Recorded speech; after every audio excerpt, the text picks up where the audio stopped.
अवतार मेहर बाबा की जय। अवतार मेहर बाबा की जय। अवतार मेहर बाबा की जय। అందరికీ జై మెహర్ బాబా. గత వారం కాకుండా అంత క్రితం వారం భగవంతుని యొక్క దైవీ వ్యాపారం గురించి మనము తెలియచేసుకున్నాము. అవగాహన అయినటువంటి రీతిలో కొంతవరకు ప్రయత్నం చేశాము. అయితే ఈరోజు మీ ముందు మనము ముచ్చటించుకోవాలి మీ అందరితో అనుకున్న విషయం ఏంటంటే, మరి గత ఆదివారము 12 వేస్ ఆఫ్ రియలైజింగ్ మీ అనే టాపిక్ గురించి అందరూ కూడా మాట్లాడటం అనేది జరిగింది. అందులో ఉన్నటువంటి టాపిక్స్ గురించి. అందులో నాకు కేటాయించబడినటువంటి టాపిక్ విధేయత. అయితే ఇక్కడ నాకు ఎందుకు మళ్ళీ నేను ఆ టాపిక్‌నే నేను తీసుకొని మీతో ముచ్చటించుకోవాలని అనుకుంటున్నానంటే, అవతారుడు స్వయంగా తెలియజేసినటువంటి ఆ విషయాల్ని నాకొక బలహీనత ఉంది. అదేంటంటే హడావిడిగా చెప్పుకోవటం, ఏదో పరుగులెత్తినట్టు చెప్పుకోవటం, అలాగే వినడం. నాకు 2 కూడా చేతగానివి. అలా చేత కాకపోవడం వల్ల ఆ రోజు నేను ఆహ్, సరిగ్గా చెప్పడానికి, నేను అనుకున్న విషయాలన్నీ తెలియజేయటానికి అవకాశం కుదరలేదు. మరి ఆ కాస్త టైంలో అందరూ అన్ని విషయాలు చెప్పాలి కాబట్టి, మనం తీసుకున్నటువంటి టైంలో అప్పటికి ఒక గంట ముందుకు జరుపుకున్నప్పటికీ కూడా అక్కడ కుదరలేదు కాబట్టి నేను కొంచెం, ఎందుకంటే ఆధ్యాత్మిక విషయాలకి సంబంధించి తపన, తహతహలో అసంతృప్తి ఉండకూడదు. మన భౌతిక జీవితం జీవించేటప్పుడు సంతృప్తిగా ఉండాలి. మన జీవితంలో ఏదైనా సరే, ఇది అయ్యో! ఇంతేనా? అదంతేనా? ఇది ఇలా ఉందే, అది అలా ఉందే అనేటువంటి భావనలకు లోను కానటువంటి సంతృప్తి జీవనాన్ని మనం జీవించాలి. కానీ ఆధ్యాత్మిక విషయాలు తెలుసుకునేటువంటి సమయంలో మాత్రం మనం అసంతృప్తికి ఫీల్ అవ్వకూడదు అనేది నా భావన. అయితే ఆ రోజు నాకేర్పడినటువంటి ఆ అసంతృప్తి వల్ల మళ్ళీ ఈరోజు అదే విషయాన్ని, ఆ విధేయత అనేటువంటి విషయాన్ని మీ ముందు మళ్ళీ చెప్పుకోవడానికి ప్రయత్నం చేయాలని భావిస్తున్నాను. అవతార్ మెహర్ బాబాకి జై. ధర్మ జ్యోతి కొడిగట్టిన వేళ అధర్మమిలలో ప్రబలిన వేళ మాయా జగతిని నీ అవతరణం మానవాళికది మహోదయం. మానవాళి తమ జీవిత లక్ష్యమైనటువంటి భగవంతుడిని ప్రేమించడం మర్చి ఈ సృష్టి వైపే ఉన్ముఖమై సృష్టితో తాదాత్మ్యం చెందిపోయి ఇదే సర్వస్వము, ఇదే శాశ్వతము అనే భ్రమలో జీవిస్తూ ఉంటారు.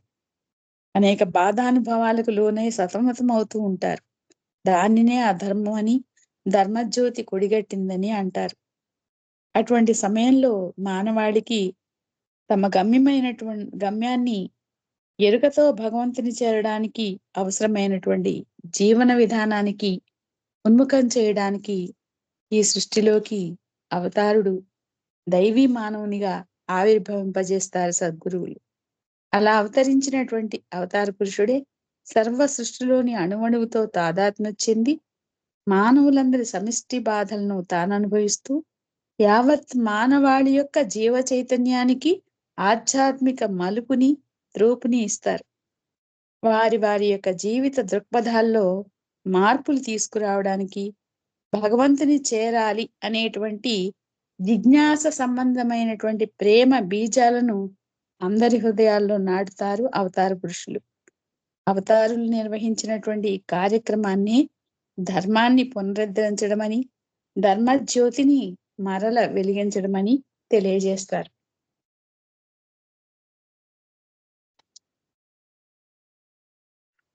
ఆ విధంగా అవతరించినటువంటి ఈ యుగావతారుడు మన ప్రియతమ ప్రభువు మెహర్ బాబా వారు. నేను కేవలం బోధించటానికి మాత్రమే రాలేదు, మేల్కొల్పటానికి కూడా వచ్చాను అంటూ మరి మనకు అనేక సందేశాలు ఇచ్చారు. ఫిలిస్ ఫ్రెడరిక్ అంటారు, అనంత శక్తి జ్ఞాన ఆనంద స్వరూపుడైనటువంటి మెహర్ బాబా వారి యొక్క సందేశాలు కేవలం బోధించటం మాత్రమే కాదు, అవన్నీ బోధించటానికి మాత్రమే కాదు, ఆయన యొక్క నిజ అస్తిత్వంలో మేల్కొల్పుతాయి. అవి మనల్ని అంటారు. అటువంటి సందేశాల్లోనే మనం ఆ రోజు తెలుసుకున్నటువంటిది మనందరికీ కూడా బాగా తెలిసినటువంటివి 12 ways ఆఫ్ రియలైజింగ్ మీ, నన్ను అనుభూతి చెందడానికి 12 మార్గాలు. వాటిల్లో మనము 12 ఉన్నాయి. అందులో మనము విధేయత గురించి ఈరోజు మళ్ళీ చెప్పుకుందాము. If your obedience is as spontaneous, complete and natural as the light is to the eye or smell is to the nose, then you will come to me. కన్నుకు కాంతి ముక్కుకు వాసన ఎలాగో అలాగే నీ విధేయత ఆయత్నకృతము సంపూర్ణము సహజము అయినట్లయితే అప్పుడు నీవు నా వద్దకు వస్తావు. ఇక్కడ కేవలం విధేయత అంటే సహజమైన మామూలు ధోరణిలో విధేయత కాదు. ఇది విధేయత యొక్క పరాకాష్ఠ స్థితి ఏదైతే ఉందో ఆ విధేయత చెప్తున్నారు. స్పాంటేనియస్ గా, తక్షణం వ్యక్తమయ్యేదిగా, కంప్లీట్ గా, అందులో ఏ విధమైనటువంటి మినహాయింపులు లేకుండా, మినహాయింపులకు అవకాశం లేకుండా, ఇంకా అలాగే న్యాచురల్ గా అంటే సహజమైనదిగా ఉండాలి. ఏ విధంగా కళ్ళు తెరిచేటప్పటికి వెలుతురు ఏ విధంగా కనిపించి విధేయత చూపిస్తుందో, ముక్కుకి వాసన ఎంత సహజంగా ఎంత సంపూర్ణంగా ఉంటుందో అటువంటి విధేయత కలిగి ఉండాలి. అది స్పాంటేనియస్ గా, కంప్లీట్ గా, న్యాచురల్ గా ఉండడం అంటే. అలా లేకుండా విధేయత ఉండడం అనేది అది విధేయత అనిపించుకోదు. ఆ విధమైనటువంటి విధేయత ఆ పరాకాష్ఠ స్థితికి చెందిన అవతారుడు తెలియజేసినటువంటి విధేయత కాదు. అది కేవలం ఒక నౌకరీ లాంటిది. అటువంటి విధేయత చూపించడం. దానికి హఫీజు ఒక మాట చెప్తాడు, ఒక కవితలో, కవితా రూపంలో ఉన్నదాన్ని మనం తెలుగులో చెప్పుకుంటే, ఓ నువ్వా, నువ్వు ఎన్నడైనా భగవంతుని అనుభూతి చెందాలని పిచ్చి లోకాన పడినట్లయితే, ఆ పిచ్చి అనేటువంటి వర్డ్ని ఆయన మెంటల్ అనేటువంటి ఆ వర్డ్ని అపాస్ట్రోఫియస్ లో పెట్టి మరీ చెప్తారు. పిచ్చి లోకాన పడినట్లయితే సద్గురుని పాదాల చెంత ధూళిగా మారు. అంటే యథార్థమైనటువంటి స్థితిని అనుభూతి చెందడం ఇక్కడ పూర్తిగా అసాధ్యము అని మరొకసారి మనకి తెలియజేయటానికే అక్కడ హఫీజు పిచ్చి అనే పదాన్ని నొక్కి చెప్పడం అనేది జరిగిందనమాట. మరి సద్గురుని పాదాల చెంత ధూళిగా మారడం అంటే తెలుసు కదా, ధూళిని కాళ్ళ కిందేసి తొక్కినా, నుదుటికి పూసుకున్నా, గాల్లో గాని నీటిలో గాని తేలుతున్నా దానికి తనదంటూ ఆలోచనలు ఏమీ ఉండవు. ఈ ఏదైనా వీటిలో ఏదైనా సరే ఒక్కట్లాగానే ఉంటుంది. ఈ విధంగా సంపూర్ణమైనటువంటి విధేయతకి ఉదాహరణగా చెప్పుకోవడానికి ధూళిగా మారడాన్ని మించిన వాస్తవమైన మంచి ఉదాహరణ మరొకటి లేదని మనకి అవతారులు తెలియజేస్తున్నారు. అయితే ఈ విధేయతకు సంబంధించి ఇంకా మనకి ది మాస్టరీ ఆఫ్ కాన్షియస్నెస్ లో కూడా తెలియజేస్తారు. అవతారిని చేరేటువంటి ఆ త్రోవలో ఆ మార్గాలకి సంబంధించి అవతార పురుషుల యెడల విధేయత చూపించడానికి విధేయత గురించి చెప్తూ, మామూలుగా విధేయత తర్వాత మనకి చెప్పిన 12 ways ఆఫ్ లో సర్వసమర్పణ గురించి, ప్రేమ గురించి చెప్తూ, సర్వసమర్పణ ఆయనకి సర్వం సమర్పించుకోవడం అనేది ప్రేమ కంటే కూడా ఉన్నతమైనదే. పరస్పర విరుద్ధంగా కనిపించిన నన్ను ప్రేమించవలసిన విధంగా ప్రేమించటం అసాధ్యం. సర్వసమర్పణ ప్రేమ కంటే ఉన్నతమైనది. అది కష్టమే. ఆ సర్వసమర్పణ కూడా నీ వల్ల కాదు. అయితే దానికంటే ప్రేమ ఉన్నతమైనది. అయితే నన్ను ప్రేమించవలసిన విధంగా ప్రేమించడం అనేది నీ వల్ల కాదు. కానీ నాకు విధేయత చూపించటం మాత్రం సాధ్యమే అంటారు. ఎందుకంటే ఈ 12 ways ఆఫ్ రియలైజింగ్ లో ఏదో ఒక్కదాన్ని మనం పట్టుకొని దాన్ని ఆచరణలో పెట్టుకోవడానికి ప్రయత్నం చేసినా దాని వెనకాల ఇవన్నీ కూడా వరుసలోనే మనకి అత్యంత సహజంగా అవన్నీ వచ్చేస్తాయి. ఆయన్ని చేరే మార్గాల్లో మనం అవన్నీ కూడా అనుసరించగలుగుతాం అన్నమాట. అందుకని నాకు విధేయత చూపడం సాధ్యమే అంటారు బాబా. నిజానికి బాబా ఎడల ప్రేమ అంటే, అవతార పురుషుని ఎడల ప్రేమ అంటే అక్కడ అనుభూతి కంటే గూడా అధికమైంది. ప్రే ప్రేమ ఈ సాధన చేసేటువంటి సాధకుడిలో ఈ ప్రేమ భావన ఎప్పుడైతే తాత్కాలికంగా నిలిచిపోతుందో, అప్పుడు విధేయత కఠినమైపోతుంది. అనుభూతి లేకపోయినప్పటికీ కూడా కేవలం విధేయత ద్వారానే భగవంతుని ప్రేమించడం సాధ్యమవుతుందా? అని ఒకరు బాబాని ప్రశ్నించారట. అసలు ఈ విధేయత అనేదే ప్రేమ యొక్క అత్యున్నతమైనటువంటి రూపం అని తెలియజేశారు. ప్రేమానుభూతి లేకుండా, సర్వసమర్పణ లేకుండా కేవలం విధేయత సరిపోతుందా? దాని ద్వారా భగవంతుని ప్రేమించగలమా? అది ఎలా సాధ్యపడుతుంది? అని అడిగిన ప్రశ్నకేమన్నారు? ప్రేమ యొక్క అత్యున్నతమైనటువంటి రూపమే విధేయత అని తెలియజేశారు. అంత గొప్పదన్నమాట ఈ విధేయత అనేది. ఇంకా ఒక్కొక్కసారి మనము ఈ విధేయత చూపించేటువంటి విషయంలో మనకి అయిష్టంగానే మొదలుపెడతాం ముందు. సా మొట్టమొదటిగానే నిజమైనటువంటి పరాకాష్ఠ స్థితికి చెందిన విధేయత చూపించలేకపోవచ్చు. అంటే అలవాటు చేసుకోవడం అన్నమాట. అయిష్టంగానే మొదలుపెట్టిన ఆ భగవంతుని చేరే మార్గం కోసం మనం అయిష్టంగానే మొదలుపెట్టినప్పటికీ కూడా ఆ విధేయత భక్తి కంటే గూడా ప్రధానమైనదిగా ఉంటుంది. ఎందుకనంటే భక్తి కంటే గూడా ముఖ్యమైనదే. నువ్వు అయిష్టంగా విధేయత చూపించడం మొదలుపెట్టినా. ఎందుకలా అంటున్నారంటే, నువ్వు క్రమక్రమంగా మొదలుపెట్టినటువంటి ఆ విధేయతని ఇష్టం లేకుండా మొదలుపెట్టినప్పటికి కూడా తర్వాత నీకున్నటువంటి ఆ ద్వంద్వ భావనలేవైతే ఉన్నాయో, అవన్నీ కూడా క్రమక్రమంగా అదృశ్యమైపోతాయి. ఎలా అంటే, ఆయన చెప్పినట్లు నువ్వు నడుచుకుంటున్నప్పుడు, నువ్వు నీకు తెలియకుండా నువ్వు అయిష్టంగానే విధేయత చూపించినప్పటికీ కూడా, ఆ పని యొక్క బాధ్యత మొత్తం ఆయన మీద పడుతుంది. అంటే గురువు మీద పడుతుందనమాట. ఆయన చూసుకుంటారు. నువ్వు మామూలుగానే మొదలుపెట్టు. తర్వాత ఆయన చూసుకుంటారు. ఈ వి ఒక్క నిమిషం జయబాబా.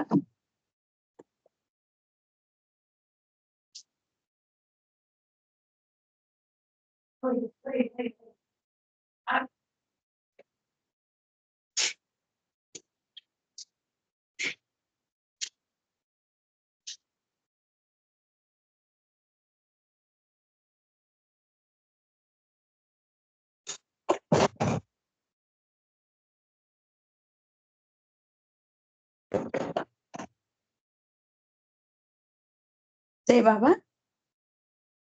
అది జయబాబా. చెప్పండి. జయబాబా. ఆ!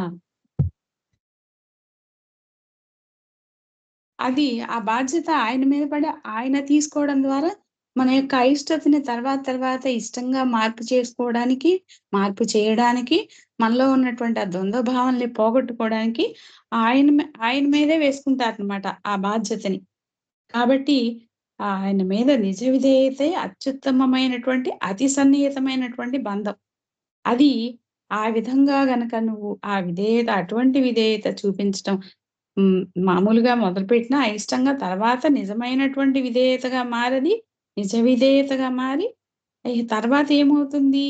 అన్ని స్వేచ్ఛల్లోనూ అత్యున్నతమైనటువంటి కావాల్సింది పొందాల్సింది ఏంటంటే ఆత్మ అనుభూతి, ఆత్మ స్వాతంత్రం. అటువంటి స్థితిని కొని తెస్తుంది. విధేయత అంత గొప్పదనమాట. ఈ విధేయత యొక్క ప్రాముఖ్యత గురించి అవతారుడు తరచుగా ప్రపంచవ్యాప్తంగా ఉన్న ప్రేమికులందరికీ కూడా జ్ఞాపకం చేస్తూ ఉండేవారట. అత్యధికంగా ప్రేమిస్తూ ఎల్లవేళలా నాకు విధేయులుగా ఉండమని మాత్రమే నేను మిమ్ములను కోరుతున్నాను అని పదే చెప్పేవారట. మీరు నాకు విధేయత చూపవలసిన విధంగా విధేయత చూపించటం అసాధ్యమని నాకు తెలుసు. విధేయత యొక్క ప్రాముఖ్యతని మీకు పదే వివరించటం ద్వారా మీకు నెరవేర్చమని ఇచ్చినటువంటి ఆ పనులని మీరు సంపూర్ణ హృదయంతో నిర్వర్తించేటట్లు నేను సహాయం చేస్తాను అంటున్నారు. ఎరుకతో నన్ను గుర్తెరగకుండానే నా ఎడల ఏ విధమైనటువంటి ప్రశ్నలు లేని విధేయతను చూపడం మిమ్ములను నాకు అత్యంత సన్నిహితంగా చేస్తుంది. అందుకే మనకి అవతారుడు తన యొక్క మంజిల్ ఈ మీమ్‌లో 1922లో ప్రారంభించినటువంటి తన శిష్యులకు నెమ్మదిగా వాళ్ళకి అయిష్టంగానే విధేయత చూపించే విధానాల్ని మొదలుపెట్టిన అవతారుడు 1969లో చివరి వరకు అప్పుడొచ్చినటువంటి వాళ్ళకి కూడా ఆ విధేయతకు సంబంధించినటువంటి ఆ విషయాన్ని తెలియజేయడం కోసం ఆ రోజు ఉదయం 1969 జనవరి 31 ఉదయమే ఆ హఫీజ్ చెప్పినటువంటి ఎందుకు, ఏమిటి అనేటువంటి ప్రశ్న లేకుండా అదృష్టవంతుడైన బానిస వలె నీవు గురువు చెప్పిన ప్రతి దానిని తూచా తప్పక ఆచరించుము. తద్వారా ఏం జరుగుతుంది? నీకే కాదు, నీకు సంబంధించిన వారందరికీ కూడా అది అత్యంత ప్రయోజనకారి అవుతుంది అనేటువంటి ఆ విషయాలకు సంబంధించి హఫీజ్ చెప్పిన సూక్తిని మనకి అక్కడ ఆ ప్రభువు అవతారుడు మనకి తెలియజేశారు. ఫస్ట్ ఆయన మేల్కొల్పడానికి వచ్చారు అనే దానికి, మేల్కొల్పడం కోసం ఏ విధంగా విధేయత చూపించాలని తెలియజేసే హఫీజ్ యొక్క సూక్తిని అక్కడ మనకి తెలియజేశారు. ప్రారంభం నుండి చివరి వరకు కూడా దాని యొక్క ఇంపార్టెన్స్ అంత గొప్పదన్నమాట. ఈ విధేయతకి మరొక పద్ధతి ఏమంటున్నారంటే, వివేకవంతమైనటువంటి అంతరాత్మ లేదా ఆంతరికమైనటువంటి సహజ జ్ఞానాన్ని వినియోగించుకోవడం. ఇది ఈ పరిస్థితిలో దాని గురించి చెప్తూ, మరి బాబా వారికి ఏది మనం ఈ విధంగా విధేయత చూపించడం అనే విషయంలో ఎక్కువ ప్రీతిపాత్రంగా ఉంటుంది అని తెలియజేస్తూ, దానికి నేను ఏ విధంగా ప్రవర్తించాలి అనేది బాబా వారి వాంఛితమై ఉంటుంది అని మనకి మనం ప్రశ్నించుకుంటే, ఈ విధేయత కోసం సహజ జ్ఞానం మనలోనే పురికొల్పబడుతుంది. ఆంతరికమైనటువంటి దృక్పథాన్ని మనం అలవరుచుకుంటే అత్యున్నతమైనటువంటి చిత్తశుద్ధి, అలాగే అవతారుడి మీద నిజాయితీ మనకి అవసరం అవుతాయి. అయితే అవతారుడు శరీరం చాలించిన తర్వాత మరి ఆయన ఉండి ప్రతిదీ ఇలా ఉండు, అలా ఉండి అనేది శరీరంతో చెప్పారప్పుడు. కానీ శరీరం చాలించిన తర్వాత కూడా ఇటువంటిది గనక నువ్వు పాటిస్తే ఆంతరికమైనటువంటి విధేయత చూపించడం కోసం ఆంతరికమైనటువంటి దృక్పథాన్ని అలవర్చుకుని నువ్వు చిత్తశుద్ధితో ఉంటే, నిజాయితీతో ఉంటే, అప్పుడు కేవలం బాబా భౌతికంగా వచ్చి మనకేదో ఆదేశాలిస్తారు, బాహ్యమైనటువంటి చిహ్నాల ద్వారా ఆదేశాలనిస్తారు అని ఆధ్యాత్మిక మార్గంలో ప్రయాణించేటువంటి సాధకులు భావించాల్సినటువంటి అవసరం లేదట. ఆయన ఎలా ఇస్తారు మనకి?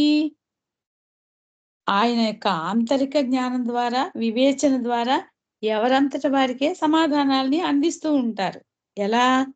చిత్తశుద్ధిని కలిగుంటే, ఒకవేళ ప్రారంభంలో కొన్ని తప్పులు చేసుకుంటూ విధేయత పాటించే విషయంలో ఆ తప్పుల్ని మళ్ళీ సరిదిద్దుకుంటూ అలా ప్రయాణం చేస్తున్నటువంటి సందర్భంలో ఆ అవతారుడు భౌతికంగా ఉంటే ఏ దర్శకత్వాన్ని ఇచ్చి ఉండేవాళ్ళో దానిని అవతారుడు శరీరం చాలించిన తర్వాత మనకి కూడా మనం అలా గనక ఉంటే ఆంతరిక స్ఫురణ, ఇంట్యూషన్ ద్వారా ఆ పొందేటువంటి ఆ సామర్థ్యాన్ని సాధించవచ్చు, సంపాదించుకోవచ్చు ఆధ్యాత్మిక సాధకుడు అని తెలియజేస్తున్నారు. ఈ విధేయతకు సంబంధించి ది మాస్టరీ ఆఫ్ కాన్షియస్నెస్ లో. ఇంకా అవతారుడు ఉన్నప్పుడు మనకి విధేయతకు సంబంధించి అనేక విషయాలు తెలియజేశారు. ఆ విషయాన్ని మనం ఈరోజు చెప్పుకొని ఈ విధేయతకు సంబంధించిన టాపిక్ ని ముగించుకుందాం. దానికి సంబంధించి ఈరిచి గారు చెప్పినటువంటి కథని ఎన్నిసార్లు విన్నా మళ్ళీ మళ్ళీ వినొచ్చు. ఇంకా అనేక ఉదాహరణలు కూడా తెలియజేశారు. ఎందుకంటే మహమ్మద్ ప్రవక్త కాలంలో కూడా విధేయతకు సంబంధించి ఎంత గొప్పదో మనకి తెలియజేశారు. మరి అలాగే మనకి ఈ అవతార కాలంలో సత్యమాన్ సాంగ్ అతను దొంగ ఉన్నటువంటి సత్యమాన్ సింగ్, అతనికి సంబంధించిన విషయంలో కూడా అతను విధేయత చూపించటం ద్వారా దొంగతనాన్ని మానివేసినటువంటి ఉదంతం మనందరికీ తెలుసు. అయితే ఇప్పుడు బాబా తెలియజేసినటువంటి ఆ విషయాల్ని ఇప్పుడు మనం తెలియజేసుకోవడానికి ప్రయత్నిద్దాం. మంజిలీలో ఉన్నప్పుడు ఇచ్చినటువంటి సందేశం ఏంటి? తన మండలిలో ఉన్నటువంటి అప్పుడు ఉన్నటువంటి తొలినాటి శిష్య మండలికి ఇచ్చినటువంటిది ఏంటంటే, మీరు నేను చెప్పింది వెంటనే తక్షణమే ఆచరించే అలవాటు చేసుకోకపోతే, నేను సత్య పదార్థాన్ని మీకు ఇవ్వదలుచుకున్నప్పుడు, మీరు ఎలా విధేయతతో దానిని పొందగలరు? మీ ఆధ్యాత్మిక లాభం కోసమే నేను ఇది చేయండి, అది చేయండి అని ఆదేశిస్తాను. జ్ఞాపకం ఉంచుకోండి. మీకు ఆ సత్య బహుమానాన్ని ప్రసాదించే సమయం వచ్చినప్పుడు మీరు దాన్ని పొందలేకపోవచ్చు. ఆ సమయం త్రుటి కాలం. అంటే సెకను కన్నా తక్కువగా ఉంటుంది. అది గనక మీరు వదులుకున్నారా, ఈ అవకాశం పోయినట్లే. మళ్ళీ అటువంటి అవకాశం రాదు. అప్పుడు మీరు ఆలోచించే స్థితిలో ఉండరు. కాబట్టి నేను దూకమంటే దూకడానికి సిద్ధంగా ఉండాలి అని తెలియజేశారు. అటువంటి అవకాశాన్ని చేజార్చుకోకుండా ఉండండి. అందుకే నేను చెప్పినట్లుగా విధేయతతో మీరు ఉండడం కోసమే నేను మీకివి నేర్పిస్తున్నాను. కాబట్టి నేను మిమ్మల్ని పిలిచినప్పుడు అన్నీ అలాగే వదిలి వెంటనే రావాలి. నేనేది చేయమన్నా దాన్ని ఎలాంటి ప్రశ్న లేకుండా, మనసుతో ఏ విధమైనటువంటి ఆలోచనకి తావివ్వకుండా ఆచరించండి అని అంజలి మీమ్‌లో విధేయతకి సంబంధించి సందేశం ఇచ్చారు అవతారులు. అందుకే వాళ్ళు ఆహ్, అవతారుడు పిలిచినప్పుడు ఏం చేస్తున్నా, గడ్డం గీసుకున్నా, స్నానం చేస్తున్నా మధ్యలో ఆపేసి అదే స్థితిలో అవతారుడు ముందుకు వెళ్ళడం వాళ్ళంతా గూడా అప్పటి నుండే నేర్చుకోవడం మొదలుపెట్టారు. ఆ తర్వాత మరి మనం ఇందాక చెప్పుకున్నట్టుగా హఫీజ్ సూక్తులు 3 హఫీజ్ సూక్తుల ఫలకాన్ని గూడా తెచ్చిపెట్టించారు. 1969 జనవరి 31 తారీఖున. అందరికీ ఆచరణ యోగ్యమైనటువంటివి అంటున్నారు వీటిని. ఈ హఫీజ్ సూక్తుల్ని. అదృష్టవంతుడైన బానిసలాగా గురువు ఇచ్చే ప్రతి ఆజ్ఞను ఎందుకు, ఏమిటి అనే ప్రశ్న లేకుండా ఆచరించు. ఇది మనకి 1922లో ఇంతకుముందు మనం చెప్పుకున్నటువంటి విధేయత సందేశంతో సరిగ్గా సరిపోతుంది. అంటే ప్రారంభం నుండి చివరి వరకు విధేయతకు సంబంధించి మనకి ఇన్‌స్ట్రక్షన్స్ అవతారులు ఇస్తూనే ఉన్నారనమాట. అలాగే ఈ విధేయతకు సంబంధించి ప్రతి అవతారంలోనూ అధిక ప్రాధాన్యత ఇవ్వబడింది. మరి మహమ్మద్ ప్రవక్త కాలంలో యువకుడు ప్రవక్తను దర్శించి జీవనోపాధికి మార్గం సూచించమని వేడుకోవడం. వెంటనే ప్రవక్త నీ తండ్రి చేసిన వృత్తినే నీవు అవలంబించు అని సూచించడం. ఆ యువకుడు దిగులు పడుతూ కూర్చోవడం. తర్వాత కొంతసేపయిన తర్వాత ఎందుకలా దిగులుగా ఉన్నావు? నువ్వడిగిన దానికి సమాధానం చెప్పాను కదా! అని ప్రవక్త ఆ యువకుడిని అడగడం. అప్పుడు ఆ యువకుడు నా తండ్రి ఒక దొంగ. దొంగతనం చేయడం ఆయన వృత్తి. అది మంచి పని కాదు. నేనది చేయకూడదనే కదా మీ దగ్గరికి సలహా కోసం వచ్చాను. నేను మంచి జీవితం గడపాలనుకుంటున్నాను అని తన తండ్రి అవలంబించినటువంటి ఆ వృత్తి అవతార పురుషుడైనటువంటి ప్రవక్తకి తెలియక అలా చెప్పారేమోనని భావించినటువంటి ఆ యువకుడు ప్రవక్తకి చెప్తారు. అప్పుడు ప్రవక్త నవ్వి, "నేను చెప్పినట్లే నీవు కూడా అదే పని చెయ్యి. కానీ నీకు 2 ఆదేశాలిస్తున్నాను. దొంగతనం చేసినప్పుడు నీకెంత అవసరమో అంతే తీసుకో. దొంగతనం చేసే సమయంలో నమాజ్ సమయం ఆసన్నమైతే అక్కడే కూర్చొని గట్టిగా ఉచ్చరిస్తూ నమాజు చెయ్యి." అవతారుడు మన జీవితానికి సంబంధించి జీవన విధానంలో మనం ఎలా జీవిస్తున్నప్పటికీ కూడా ఆయన ఇచ్చినటువంటి ఆదేశాల్ని పాటిస్తూ మనం ఎటువంటి వృత్తిని అవలంబించినా ఆయన ఆదేశాల్ని పాటిస్తూ ఉన్నంత కాలం మనకి ఆయన యొక్క సహాయం అందుతుంది. మనకి గమ్యము లభిస్తుంది అనే విషయాన్ని తెలియజేస్తున్నాయి ఈ 2 ఆదేశాలు కూడా.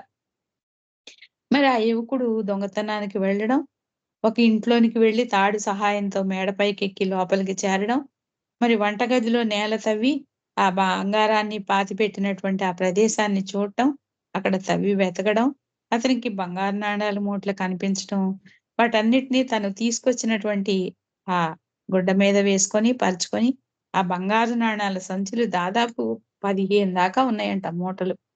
వాటిని తీసుకొని బయలుదేరతాడు. అయితే అలా బయలుదేరుతున్నప్పుడు ఆయన చెప్పారు కదా! నీకెంత అవసరమో అంతే తీసుకో. అది ఇతను మర్చిపోలా. ఆ ఆదేశాన్ని ఆచరణలో పెట్టడం మొదలుపెట్టేశాడు. అప్పుడు కొన్ని మూటలను అక్కడే వదిలేసి బయలుదేరడం. అలా ఇంకొంచెం దూరం వెళ్ళాక ఇన్ని కూడా నాకవసరమా? ఈ యజమానికి ఎంత అవసరమో ఇంతమంది పిల్లలున్నారు. నేను నా తల్లే గదా! అని ఒక్కొక్కటి వదులుకుంటూ నెమ్మదిగా ఆలోచనలో పడటం, ఆగటం, మళ్ళీ ఆ పని చేయటం, చివరికి మెట్లెక్కి డాబా మీదకెళ్ళటం, అక్కడికెళ్ళేటప్పటికి తెల్లారిపోవడం. మరి ఆ అల్లాహు అక్బర్ అన్నటువంటి ఆ నమాజు మసీదులో నుంచి కేక వినిపించడం, మరి వెంటనే ఆ ప్రవక్త గురువు చెప్పినటువంటి ఆదేశాన్ని పాటించాలి మరొక ఆదేశం. అది గుర్తుకు వచ్చిన వెంటనే ఈ మరి ఆ బంగారపు మూటలు అక్కడే పెట్టేసి, మరి నమాజ్ చేయడం కోసం సమాయత్తం అవ్వడం, పెద్దగా నమాజ్ చేసుకుంటూ ఉండడం. ఈలోగా యజమానికి మెలుకువ రావడం. ఏమిటో జరిగింది. ఇదేంటి మన ఇంట్లో నుంచి నమాజ్ వినిపిస్తోందని లేచొచ్చి చూడటం. ఆ బంగారు నాణేల మూటలన్నీ చూడటం. వాటన్నిటిని గూడా చూసి దొంగతనం జరిగిందని గమనించి అలా వరుసగా మెట్లెక్కి పైకెళ్తే అక్కడ అతను నమాజ్ చేసుకుంటూ ఆ యువకుడు కనిపించటం. అలా అతన్ని చూసిన తర్వాత ఆహ్, నమాజ్ చేసే యువకుడిని అతని పక్కనే ఉన్న బంగారు మూటల్ని చూసి ఆశ్చర్యపోతాడు. ఇతను దొంగైతే అయ్యుండడు అని చెప్పి నమాజ్ చేసేంత వరకు ముందుగానే డిస్టర్బ్ చేయకుండా వేచి ఉండి, ఆ తర్వాత ఆ యువకుడిని ఏంటి సంగతి అని అడుగుతాడు. అతను మొత్తం జరిగిన విషయం అంతా చెప్తాడు. అతని యొక్క నిజాయితీ ఇంతకుముందు మనం చెప్పుకున్నాం కదా! నిజాయితీతో, చిత్తశుద్ధితో గనక ఉంటే ఆయనిచ్చేటువంటి అంతఃస్ఫురణ ద్వారా మనం విధేయతని పాటించొచ్చు. ఆయన బాహ్యంగా ఉన్నప్పుడు ఇచ్చినటువంటి ఆదేశాలు మనకి ఇన్‌ట్యూషన్ ద్వారా కూడా అందుతాయి అని ది మాస్టరీ ఆఫ్ కాన్షియస్‌నెస్‌లో చైతన్య స్వాధీనత అనే దాంట్లో మనం తెలుసుకున్నాం గదా! మరి ఆ నిజాయితీని ఇక్కడ పాటించాడతను. ప్రవక్త ఇచ్చినటువంటి ఆదేశంలో. మరి ఆ యజమాని తన వ్యాపారంలో ఉద్యోగం ఇస్తాడు. అతని యొక్క సత్ప్రవర్తనని గమనించి అతన్ని భాగస్వామ్యం చేసుకున్నాడు. చివరిగా తన అమ్మాయినిచ్చి వివాహం చేస్తాడు. ఇదంతా తర్వాత ప్రవక్తకి చెప్పినప్పుడు ఆయన చిరునవ్వులు చిందిస్తారు. ఎందుకంటే జరగబోయేదేంటో అవతారుడికి ఆయనకి తెలుసు. ఎందుకంటే ఆయనకి గతము, భవిష్యత్తు, వర్తమానంలో మొత్తం ఏ టు జెడ్ ఆయనకి మొత్తం సర్వజ్ఞుడనమాట. సర్వము తెలిసినటువంటి ఆయన. ఆయనకి తెలియనిదేముంటుంది?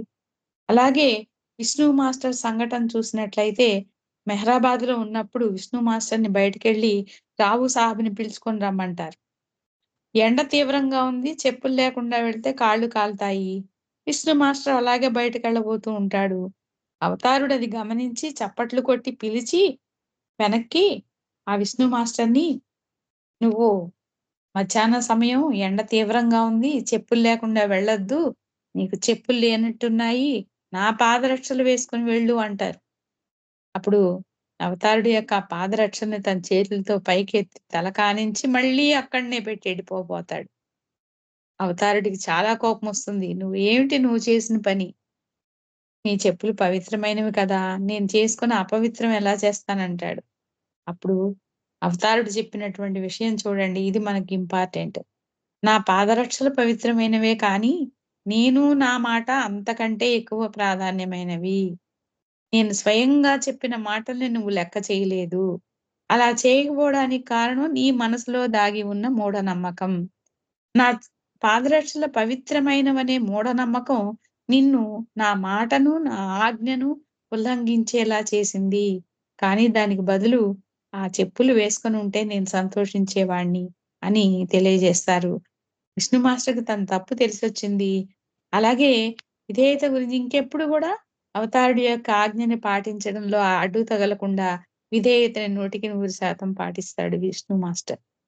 అలాగే హైదరాబాద్‌లో ఉంటున్న రోజుల్లో ఖైకోబాద్ 1,00,000 సార్లు బాబానామాన్ని జపించే విషయం కూడా మనము చెప్పు మరి అనరాని మాట గని అన్నప్పుడు, గని చెంప మీద గట్టిగా కొట్టమన్నప్పుడు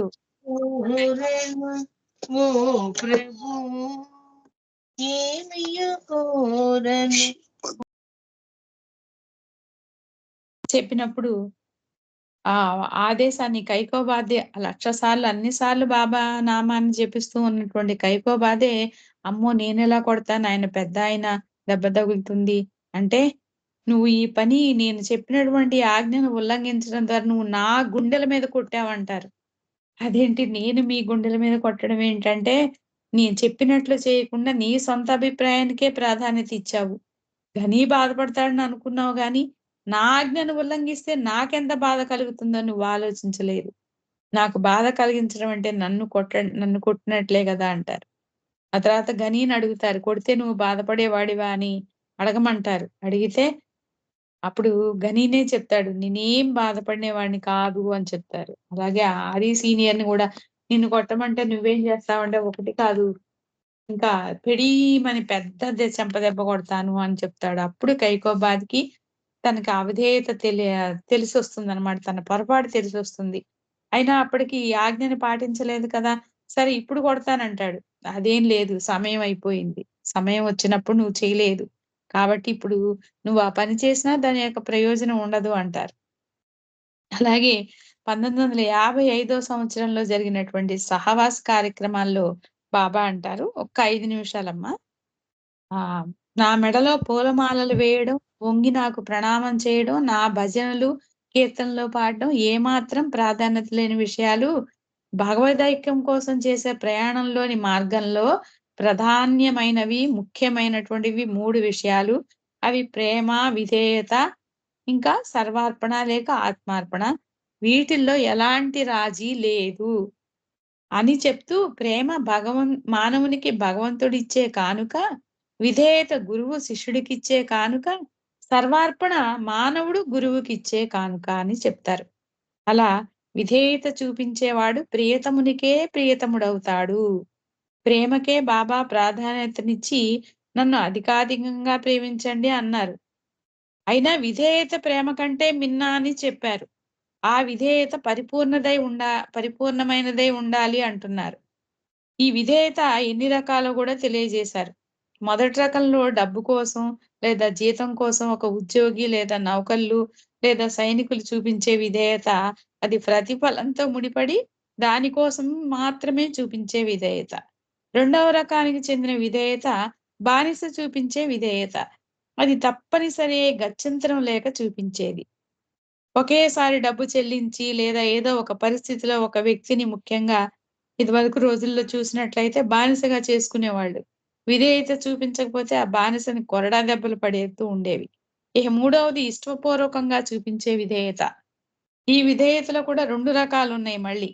గురువు యొక్క ఆజ్ఞను నెరవేర్చడంలో సొంత బుద్ధిని లేదా తెలివిని ఉపయోగించి ఆచరించడం ఒక రకమైతే, సంపూర్ణంగా, స్వచ్ఛందంగా, హృదయపూర్వకంగా గురువు ఆజ్ఞను నెరవేర్చడం రెండవ రకంగా చెప్పబడుతుంది. ఇందులో శిష్యుడు తన తెలివిని, మనస్సును ఉపయోగించడనమాట. అంటే ఉదాహరణగా చెప్పుకున్నట్లయితే, మొదటి రకానికి చెందిన విధేయతలో గురువు తన శిష్యుడిని పిలిచి, "నీ కొడుకు తలను కోసేయ్" అని ఆదేశించారనుకోండి. అప్పుడు శిష్యుడు తన సొంత బుద్ధిని ఉపయోగించి, "గురువు నా కొడుకు తల కోయమన్నాడు, కానీ చంపమనలేదు కదా!" అని ఒక బ్లేడ్ తీసుకొని మెడ పైన చిన్న ఘాటు పెడతాడంట. అది సంపూర్ణమైన విధేయత కాదు అంటున్నారు. అలాగే ఈ రకానికి చెందిన విధేయత బాబా దీన్నంటారు ఆముదం త్రాగిన మొఖపు విధేయత. కాస్టర్ ఆయిల్ ఒబీడియన్స్ అంటారు. చెప్పింది చేస్తాడు గానీ చాలా ఇబ్బంది పడుతూ చేస్తాడు.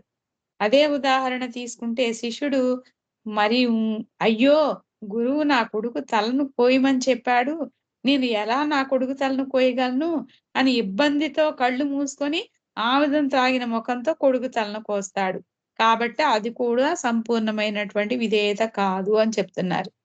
మరి పరిపూర్ణమైనటువంటి విధేయత ఎలా ఉంటుందంటే, అక్కడ శిష్యునికి గురువు మాటే శిరోధార్యం. గురువు ఇచ్చే అతని ఇచ్చెగా అయిపోతుంది. ఈ విషయంలో సమర్థ రామదాసు శిష్యుడైనటువంటి కళ్యాణ్‌ని అవతారుడు మనకి ఉదాహరణగా చెప్పారు. ఒకరోజు మధ్యాహ్నం 12 గంటలకి సూర్యుడు దేదీప్యమానంగా ప్రకాశిస్తూ ఎండ మండిపోతున్న సమయంలో గురువు "అబ్బా! అప్పుడే రాత్రైపోయిందా? చీకటి పడిపోయిందే" అన్నాడట. అది విన్న శిష్యుడైన కళ్యాణ్‌కు నిజంగానే ఏమీ కనిపించలేదట. వెంటనే ఒక లాంతరు వెలిగించి తెచ్చిపెట్టాడట. మిగిలిన శిష్యులంతా నవ్వుకున్నారు. గురువుకు తమాషాకి అన్నారేమో, వీడేంటి ఇలా లాంతరే తెచ్చిపెట్టేశాడు పిచ్చి వెధవ అనుకున్నారంట. కానీ అక్కడ కళ్యాణ్‌కి అత్యంత సహజంగా నిజంగానే చీకటైపోయింది. ఎందుకంటే అతని మనస్సు పనిచేయట్లా. ఇది సంపూర్ణమైన విధేయత అంటే అని అవతారుడు మనకి తెలియజేస్తారు. అలా విధేయత చూపించే ప్రేమికుడు ప్రీతమునికే ప్రీతముడవుతాడు. అందుకే బాబా మెహ్రాను తనకే ఆమె ప్రీతమురాలని చెప్పారు. ఈ ప్రేమ, విధేయత, సర్వార్పణ ఈ మూడింట్లో ఏ ఒక్కటైనా పరిపూర్ణ స్థితికి చేరుకుని ఉన్నత స్థాయికి ఎదుగుతుందో అప్పుడు దానిలో ప్రేమ, విధేయత, సర్వార్పణలు ఒకదానిలో ఒకటి సమ్మేళనమైపోయి అదే దివ్య ప్రేమగా మారుతుంది. అది దివ్య ప్రేమ అని చెప్తున్నారు. ఇక్కడ అవతారుడు మనకి ఇచ్చినటువంటి సందేశానికి ప్రమాణంగా మనకి ఇలా తెలియజేశారు. ఈ రకంగా ఉన్నత స్థాయికి చెందినటువంటి విధేయత కంటికి చూపు, ముక్కుకు వాసనలా అతి సహజంగా పరిపూర్ణమైనదిగా ఉండాలి. అయితే ఇటువంటి విధేయత చూపించడానికి మరొక ఉదాహరణ కూడా మనకి బాబా ఇచ్చి ఉన్నారు. అదేంటంటే మై విష్. ఆ మై విష్ లో చెప్పినటువంటి 6 అంశాలు ఏవైతే ఉన్నాయో అవి గనక పాటించడానికి మనం ప్రయత్నం చేస్తే మన బాధ్యతలకు సంబంధించి మనం దాన్ని కూడా తెలుసుకున్నట్లయితే మన పరిమిత ఆహాన్ని, ఉనికిని ఆయన అనంతత్వంలో ముంచివేయటానికి చేసే సాధనలో ఆయన కృపతో కృత్యలం కాగలం. అవతార్ మెహర్ బాబాకి జై. జై బాబా అక్క, జై బాబా. చాలా మంచి విషయాలు ద్వాదశ మార్గాల్లో ఉన్న విధేయత గురించి చాలా చక్కగా అన్ని విషయాలు తెలియజేశారు. ప్రేమకు పరాకాష్టే విధేయత అని, మళ్ళీ హఫీజ్ సూక్తులు 3 రకాలు చెప్పారక్క. అలానే విధేయత మనము అయిష్టంగా ప్రారంభించినా కూడా ఇష్టంగా బాబా వారు మనతోటే మలుచుకుంటారని చెప్పారక్క. చాలా చక్కగా మంచి విషయాలు. విధేయతగా ఉంటే మహమ్మద్ ప్రవక్త ఏ రకంగా ఆ బాలుడికి, ఆ దొంగకి ఏ రకంగా జ్ఞానోదయం చేశారని విధేయతగా ఉండాలి. మళ్ళీ విష్ణు మాస్టర్ గురించి చాలా మంచి విషయాలు తెలియజేశారక్క. అన్ని మీకు హృదయపూర్వక జయబాబా తెలియజేసుకుంటున్నాను. ఇప్పుడు సంకీర్తనలు భాగంగా అనంత్ కుమార్ అన్నయ్య జై బాబా, మీరు సంకీర్తన చేయండి. శర్మ గారు మీరు రెడీ ఉంటారు.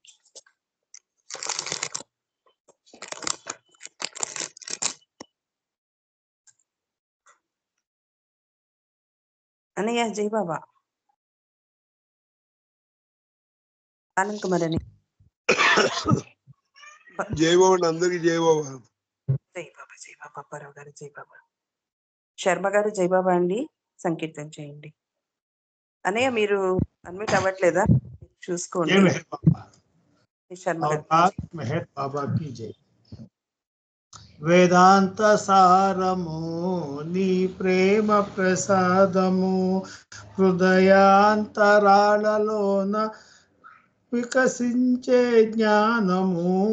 వేదాంత సారము నీ ప్రేమ ప్రసాదము.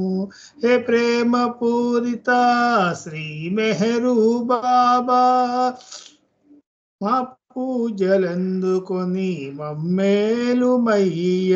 హే ప్రేమ పూరిత శ్రీ మెహరు బాబా, మా పూజలందుకొని మమ్మేలుమయ్య. నిరతము నీ సేవానే చేయగ దీవించి అనుభవింపచేయుమా ఆనందలేశము. వేదాంత సారము నీ ప్రేమ ప్రసాదము. హే మౌన భాషిత శ్రీ మెహరు బాబా, మునిజన వందిత ముల్లోకరంజిత. హే మౌన భాషిత శ్రీ మెహరు బాబా, మునిజన వందిత ముల్లోకరంజిత. మూగ భాషతోనే నీవు ఎదలు దోచుకొందువట అనుభవింపచేయుమా ఆనందలేశము. వేదాంత సారము నీ ప్రేమ ప్రసాదము. హే మోక్షదాయక శ్రీ మెహరు బాబా, వర్ణించలేరెవరు నీ దివ్యాలీలా. హే మోక్షదాయక శ్రీ మెహరు బాబా, పండించలేరెవరు నీ దివ్యాలీల కనులతో పాడించి కామిత మీరేర్చుమా కరుణతో పాలించి కామిత మీరేర్చుమా అనుభవింపచేయుమా ఆనందలేశము వేదాంత సారము నీ ప్రేమ ప్రసాదము హృదయాంతరాలలోన వికసించే జ్ఞానము వేదాంత సారము నీ ప్రేమ ప్రసాదము అవతార్ మెహర్ బాబా की జై జై మెహర్ బాబా నాగమణి గారు థ్యాంక్ యూ అందరికీ జై మెహర్ బాబా శర్మ గారు జై బాబా చక్కగా మంచి సంకీర్తన పాడి వినిపించారు మీకు జై బాబా ఆనంద్ కుమార్ అన్నయ్య జై బాబా అమ్మ జై బాబా నేను బయట ఉన్నానమ్మా అలానే అన్నయ్య జై మెహర్ బాబా అన్నయ్య ఓకే అన్నయ్య జై బాబా ఉమ్మగారు జై బాబా మీరు సంకీర్తన చేయండి జై బాబా అండి అవతార్ మెహర్ బాబా కి జై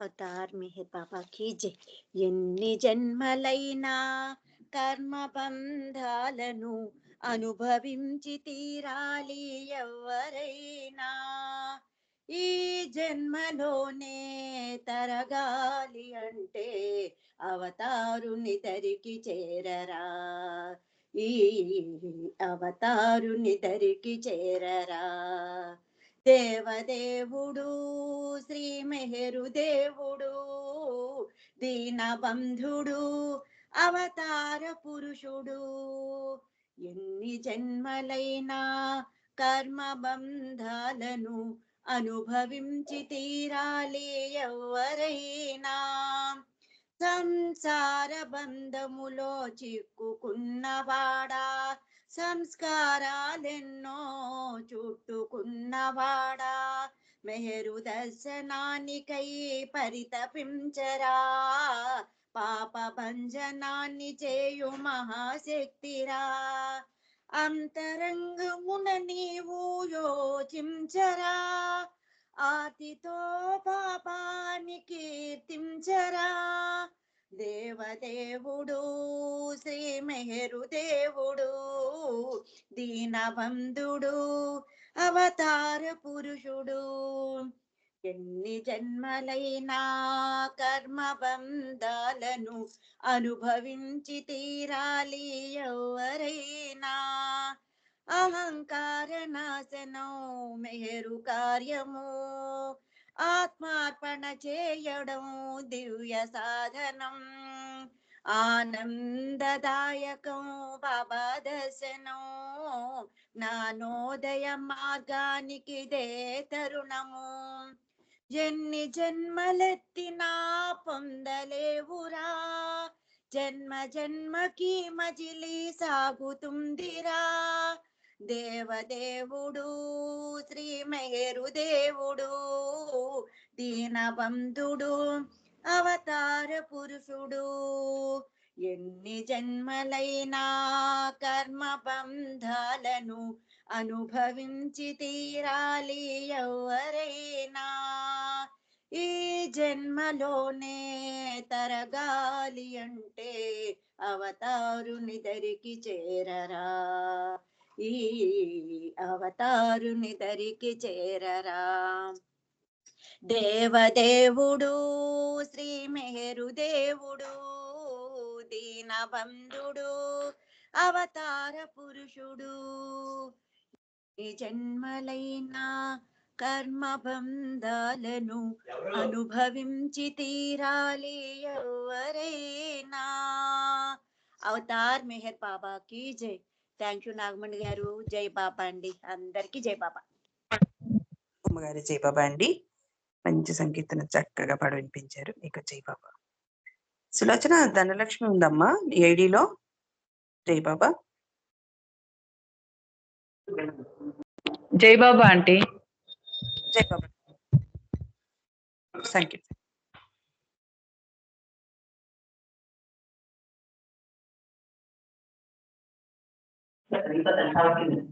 अवतार मेहर बाबा की जय। మాయ చేశావు మాయ చేశావు మాయ చేశావు మత్తేదో చల్లావయ్య గుండెలో నిండుగా నిండి ఉన్నావయ్య మాయ చేశావు మత్తేదో చల్లావయ్య గుండెలో నిండుగా నిండి ఉన్నావయ్యా నిన్ను కీర్తించు భాగ్యము కలిగించిన మనసులో తెలియని బాధ కదిలిందిలే నిన్ను కీర్తించు భాగ్యము కలిగించిన మనసులో తెలియని బాధ కదిలిందిలే మాయ చేశావు మాయ చేశావు మత్తేదో చల్లావయ్య గుండెలో నిండుగా నిండి ఉన్నావయ్యా కోరికల వలయమున నేను ఉన్నానులే కోరి నిన్ను చేరి నీ స్మరణ చేశానులే కోరికల వలయమున నేను ఉన్నానులే కోరి నిన్ను చేరి నీ స్మరణ చేశానులే మాయ చేశావు మత్తేదో చల్లావయ్య గుండెలో నిండుగా నిండి ఉన్నావయ్యా ఆశపాశాలు నన్ను చుట్టుకున్నాయని నీదు చరణాలనే ఆశ్రయించాములే ఆశపాశాలు నన్ను చుట్టుకున్నాయని నీదు చరణాలనే ఆశ్రయించానులే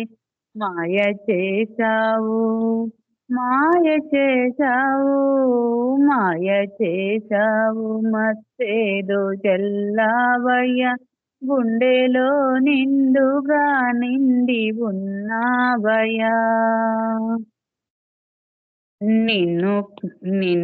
నన్ను మననిమ్మ నీ సేవలో ప్రియతమా ప్రేమ గీతాలు వినిపించు మా దైవమా నన్ను మననిమ్మ నీ సేవలో ప్రియతమా ప్రేమ గీతాలు వినిపించు మా దైవమా మాయ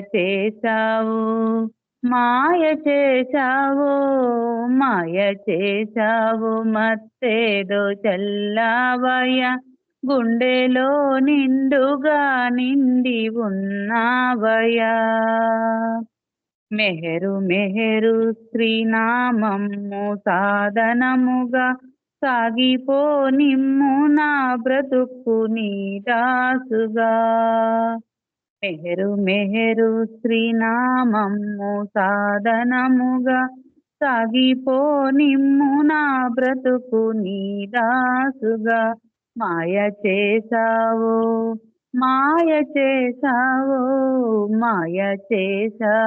మత్తేదో చల్లావయ్య గుండెలో నిండుగా నిండి ఉన్నావయ్య గుండెలో నిండుగా నిండి ఉన్నావయ్య గుండెలో నిండుగా నిండి ఉన్నావయ్యా అవతార్ మెహర్ అందరికీ జై బాబా ఆంటీ మీకు జై మెహర్ బాబా జై బాబా నాన్న ధనలక్ష్మి చాలా చక్కగా మంచి పాట పాడి వినిపించాం నీకు జై బాబాలమ్మ అప్పారావు గారు జై బాబా అండి మీరు సంకీర్తన చేయండి తర్వాత పనగిరి సార్ గారు ప్రార్థనకి రెడీ అయ్యారు అప్పారావు గారు జై బాబా జై బాబా అండి అవతార్ మెహర్ బాబా కి జై జై బాబా అండి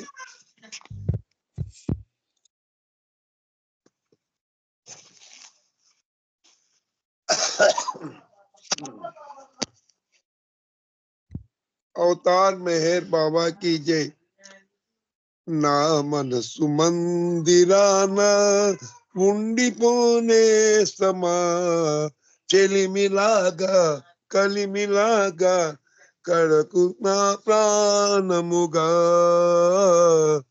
బాబా మెహర్ జై, బాబా మెహర్ జై, బాబా మెహర్ జై, బాబా మెహర్ జై. తొలి నేను నిన్ను చూశాను, మరి నీవు నన్ను చూశావు. చూపులో చూపే కలిసిందో, తెలియని ప్రేమ మైకంలో నీకు స్వాధీనమైనాను. బాబా మేరు జై, బాబా మేరు జై, బాబా మేరు జై, బాబా మేరు జై. రాగాలు నాకు తెలియవని నాలోన నీవు ధ్వనించి, రాగాలు నాకు తెలియవని నాలోన నీవు ధ్వనించి, కమ్మని పాటలు పాడావు, పాటతో పల్లవి పాడావు. కమ్మని పాటలు పాడావు, పాటతో పల్లవి అయినావు. నాదమే లేని గాత్రముతో పాటలను పాడమన్నావు. నాదమే లేని గాత్రముతో పాటలను పాడమన్నావు. బాబా మెహరు జై, బాబా మెహరు జై, బాబా మెహరు జై, బాబా మెహరు జై. నిన్ను విడలేని బ్రతుకాయే, మరచిపోలేని మమతాయే. నిన్ను విడలేని బ్రతుకాయే, మరచిపోలేని బాధాయే. కోర్కెలే లేని నా ఎదలో కొండంత దేవుడవైనావు. కోర్కెలే లేని నా ఎదలో కొండంత దేవుడవైనావు. మేరు శ్రీనామ స్మరణములో నాదమై నిండిపోయావు. మేరు శ్రీనామ స్మరణములో నాదమై నిండిపోయావు. బాబా మెహరు జై, బాబా మెహరు జై, బాబా మెహరు జై. అవతార్ మెహర్ బాబా కి జై. జై ఓ అమ్మ. జై బాబా. అప్పారావు గారు, మీ గొంతు సహకరించకపోయినా చాలా చక్కగా మంచి పాట అదే పాడారు. నాకు కొంచెము కోల్డ్ వచ్చింది, అయినా ఓకే. కూడా నా చేత శ్రీనివాసరావు గారు పాట పాడించాడు ఇవాళ బాబా. జై బాబా, జై బాబా, జై బాబా. పాడు వినిపించారు మీకు. జై బాబా. జై బాబా. Thank you. పన్నగేశ్వర గారు, జై బాబా అండి. మీరు ప్రార్థన చేయండి. మీరు సత్యవాణి గారు, మీరు హారతిస్తారు. జై బాబా. अवतार में हेर बाबा की जय। ఓ పరవర్దిగా, సర్వపోషక సర్వరక్షక, నీవు ఆదియను అంతమును లేనివాడవు, అద్వైడువు, నిరుపమానుడు. నీ ప్రమాణం ఎవరును ఎరుగనేరరు. నీవు వర్ణము, నామము, రూపము, గుణములు లేనివాడవు. నీవు అపరిమితుడవు, గంభీరుడవు, ఊహాతీతుడవు, భావనాతీతుడవు, శాశ్వతుడవు, నాశము లేనివాడవు. నీవు అవిభాజ్యుడవు. దివ్యచక్షులతో గాని నిన్నెవరునూ చూడజాలరు. నీవెల్లప్పుడు ఉంటివి, నీవెల్లప్పుడు ఉన్నావు, నీవెల్లప్పుడు ఉందువు. నీవు అంతటను గలవు, నీవు అన్నింటున్నావు, మరి నీవు అంతటికి అన్నింటికి ఆవరణనుందువు. నీవు ఆకాశమును గలవు, పాతాళమును గలవు. నీ వ్యక్తుడవు, అవ్యక్తుడవు, అన్ని భూమికలందున్నావు, అన్ని భూమికలకు అతీతుడవు. నీవు మూడు లోకంలో ఉన్నావు, ముల్లోకములు కావడం ఉన్నావు. నీవు అగోచరుడు, స్వతంత్రుడు. నీవు సృష్టికర్తవు, ప్రభులకు ప్రభువు, అందరి మనస్సులను హృదయములను ఎరిగినవాడు. నీవు సర్వశక్తిమంతుడవు, సర్వవ్యాపివి. నీవే అనంత జ్ఞానము, అనంత శక్తియు, అనంత ఆనందమును. నీవు జ్ఞానసాగరుడవు, సర్వజ్ఞుడవు, అనంత జ్ఞానివి, త్రికాలవేదివి. జ్ఞానమే నీవు. నీవు సర్వదేవుడు, నిత్య శుభంకరుడు. నీవు ఆత్మలకెల్ల ఆత్మవు, అనంతము విశిష్టువు. నీవు సత్య జ్ఞాన ఆనందముల త్రిమూర్తివి. నీవే సత్యములకు మూలము, ప్రేమ మహాసాగరుడవు. నీవు పురాణపురుషుడవు, సర్వోన్నతుడు. నీవు ప్రభుడవు, పరమేశ్వరుడవు. నీవు పరుడవు, పరాత్ముడవు. నీవు పరబ్రహ్మవు, పరమాత్మవు. అల్లా, ఇలాహి, యజ్దాన్, అహురమజ్దా, ప్రియతమునైన భగవంతుడవు. నీవు ఈజద్దనముడు ఏకైక పూజ్యుడవు. ఓం పరబ్రహ్మ పరమాత్మ, యాయిదాన్, లా ఇలాహ ఇల్లా, ఓ గాడ్ ఫాదర్ ఇన్ హెవెన్. పరమదయాళిద ఓ ఈశ్వర, మా పాపములన్నిటిని మేము పశ్చాత్తాపడుచున్నాము. అసత్యము, అధర్మము, అపవిత్రమునకు మా ప్రతి తలంపుకు మేము పశ్చాత్తాపడుచున్నాము. పలికి ఉండరాని పలికిన ప్రతి మాటకును, చేసి ఉండరాని చేసిన ప్రతి చేతకును మేము పశ్చాత్తాపడుచున్నాము. స్వార్థము చే ప్రేరేపింపబడిన ప్రతి పనికిని, ప్రతి మాటకును, ప్రతి తలంపునకును, ద్వేషము చే ప్రేరేపింపబడిన ప్రతి పనికిని, ప్రతి మాటకును, ప్రతి తలంపునకు మేము పశ్చాత్తాపడుచున్నాము. ముఖ్యముగా కామముతో కూడిన మా ప్రతి తలంపునకును, కామ ప్రేరితము మా ప్రతి చేతకును, పలికిన ప్రతి అనృతమునకు, సమస్త కపట వర్తనమునకు, ఆడి తప్పినది వాగ్దానమునకు, సమస్త పరనిందలకు, పరోక్షందలకు మేము పశ్చాత్తాపడుచున్నాము. ఇక్కడ ముఖ్యంగా కూడా వారిలోకి నాశనం కూర్చున్నట్టు మేము చేసిన ప్రతి పనికిని, ఇతరులకు బాధ కలిగేసినట్టు మేమాడిన ప్రతి మాటకును, చేసిన ప్రతి చేతకును, ఇతరులకు బాధ కలుగునని మేము కోరిన ప్రతి కోరికకును మిక్కిలి పశ్చాత్తాపడుచున్నాము. నీ యొక్క అపారదయతో ఈశ్వర, మేము చేసిన ఈ పాపములన్నిటినీ క్షమింప వేడుకుంటున్నాము. తలపులలో, మాటలలో, చేతలలో నీ ఇచ్ఛానుసారము నడుచుకునే దాలక నిరంతరము విలమవుచున్న మమ్మలను క్షమింప వేడుకుంటున్నాము. ఈతము దయమా, నిన్ను మేము అధికాధికంగా ప్రేమించుటకును, ఎంతో అధికంగా ఇంకనూ అధికంగా నీతో ఐక్యతారులు మొగినంత వరకును నిన్ను అత్యంతధికంగా ప్రేమించినట్ల మాకందరకు సహాయం చేయము. మరియు చిట్ట చివరి వరకు బాబా పొంగును దురదముగా పట్టుకునేటికై మాకందరకు సహాయభూతుడకము. అవతార్ మీ హేర్ బాబాకి జై. అందరికీ జై బాబా అండి. థ్యాంక్ యూ నాగమణి గారు. జై బాబా. అపర పరమేశ్వర గారు జై బాబా అండి. ప్రభు స్థుతి, పశ్చాత్తాప ప్రార్థన, మండల ప్రార్థన చాలా చక్కగా బాబా వారికి మాకు ఇంటిపజేశారు. మీకు జై బాబా అండి. ఇప్పుడు నామం జై జై బాబా అండి. పరమేశ్వర మెహర్ బ్రహ్మ మెహర్ విష్ణు మెహర్ దేవో మహేశ్వరః మెహర్ సాక్షాత్ పరబ్రహ్మ తస్మై శ్రీ మెహరే నమః. మెహర్ బ్రహ్మ మెహర్ విష్ణు మెహర్ దేవో మహేశ్వరః మెహర్ సాక్షాత్ పరబ్రహ్మ తస్మై శ్రీ మెహరే నమః. మెహర్ బ్రహ్మ మెహర్ విష్ణు మెహర్ దేవో మహేశ్వరః మెహర్ సాక్షాత్ పరబ్రహ్మ తస్మై శ్రీ మెహరే నమః. అవతార్ మెహర్ బాబాకి జై. ఆ మౌనమూర్తిని మనము మదిలో తలుచుకుని ప్రార్థించుకుందాం ఒక్క నిమిషము. తర్వాత సత్యవాణి గారు హారతికి రెడీ ఉండాలి బాబా వారికి ఇవ్వడానికి. జై బాబా.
అవతార్ మెహర్ బాబాకి జై. జై బాబా గారికి. సత్యవాణి గారు జై బాబా అండి. బాబా వారికి హారతి. జై బాబా అండి. అవతార్ మెహర్ బాబా కీ జై. దేవాది దేవా ప్రేమ స్వభావ ప్రభో మెహర్ బాబా ప్రియతమా మనసు హారతి దే. ప్రియతమా మనసు హారతి దే. దేవాది దేవా ప్రేమ స్వభావ ప్రభో మెహర్ బాబా ప్రియతమా మనసు హారతిదే ప్రియతమా మనసు హారతిదే ప్రేమ జ్యోతి మా హృదయ వెలిగించు కామ క్రోధముల మది తొలగించు ప్రేమ జ్యోతి మా హృదయ వెలిగించు కామ క్రోధముల మది తొలగించు దామను వీడక నిన్ను ప్రేమించు దామను వీడక నిన్ను ప్రేమించు మము కరుణించవయా ప్రియతమా మనసు హారతిదే ప్రియతమా మనసు హారతిదే నీ దివ్య నామమే మదిని స్మరించు నీ దివ్య రూపమే హృది తిలకించు నీ దివ్య నామమే మదిని స్మరించు నీ దివ్య రూపమే హృది తిలకించు నీ దివ్య పదములే ఆరాధించు నీ దివ్య పదములే ఆరాధించు మము కరుణించవయా ప్రియతమా మనసు హారతిదే ప్రియతమా మనసు హారతిదే అహంకారము హారతి కాగా ఇహమే పరమై ప్రకాశించగా అహంకారము హారతి కాగా ఇహమే పరమై ప్రకాశించగా పాహి శరణు సాయుజ్యము పొందగా పాహి శరణు సాయుజ్యము పొందగా మము కరుణించవయా ప్రియతమా మనసు హారతిదే ప్రియతమా మనసు హారతిదే దేవాదిదేవా ప్రేమ స్వభావ ప్రభో మెహరు బాబా ప్రియతమా మనసు హారతిదే ప్రియతమా మనసు హారతిదే ప్రియతమా మనసు హారతిదే अवतार मेहर बाबा की जय अवतार मेहर बाबा की जय अवतार मेहर बाबा की जय अवतार मेहर बाबा की जय प्रेमावतार मेहर बाबा की जय मौनावतार मेहर बाबा की जय परात्पर परब्रह्म अवतार मेहर बाबा की जय జై బాబా అండి నాగమణి గారు అందరికీ జై బాబా అండి జై బాబా అండి సత్యవాణి గారు చాలా చక్కగా బాబా వారికి హారతి ఇచ్చారు. మీకు జై బాబాలండి. ఈరోజు కార్యక్రమం బాబా వారు మనతోటి చాలా చక్కగా మనందరితోటి చేయించుకున్నారు. ఈ అవకాశం బాబా వారు మనకి ఇచ్చినందుకు బాబా వారికి ధన్యవాదాలు తెలుపుకుంటూ ఈ రోజు పాల్గొన్న ప్రతి ఒక్కరికి బాబా వారి ప్రేమాశీస్సులు కలిగజేయాలని కోరుకుంటూ అవతార్ మెహర్ బాబా కీ జై అందరూ కలుసుకుందాము 4:30 గంటలు. ఇప్పుడు 7 గంటల దాంట్లో కూడా